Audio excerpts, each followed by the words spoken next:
Okay, तर काकू तुम्ही सांगितल्याप्रमाणे तुम्हाला सकाळी उठल्यावर भाजी करताना, किचनमध्ये काही कामं करताना किंवा साडीची पिन वगैरे करताना हात उघडायला त्रास होतोय किंवा इथे तुम्हाला पेन होतोय, तर याचाच अर्थ आहे की तुम्हाला ट्रिगर फिंगरचा त्रास आहे, ज्याला आम्ही मेडिकल टर्ममध्ये स्टेनोजिंग टिनोसायनोआयटिस असं म्हणतो.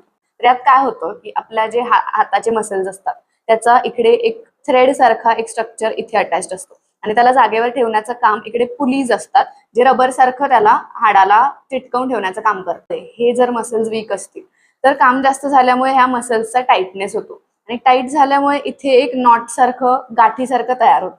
त्यामुळे आपण जेव्हा अशी हालचाल करतो तेव्हा ह्या रबरमधून तो टेंडन ग्लाइड होत नाही, इथे तो ती गाठ असते ती अडकते. त्यामुळे तुम्हाला उघडताना एक बोट उशिरा उघडतंय असं फील होतं. रात्रभर आपला हात एका पोझिशन मध्ये असतो, त्यामुळे सकाळी सकाळी ते उघडताना त्याची हालचाल प्रॉपरली होत नाही.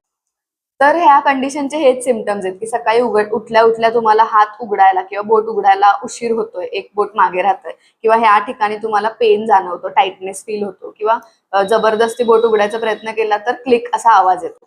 तर यावर काय करता येईल? इथे तुमचा टेंडन इरिटेट होतोय तर त्याला आपल्याला रिलॅक्स करायला लागेल. जो टाईट झालेला मसल आहे त्याला रिलीज करायला लागेल.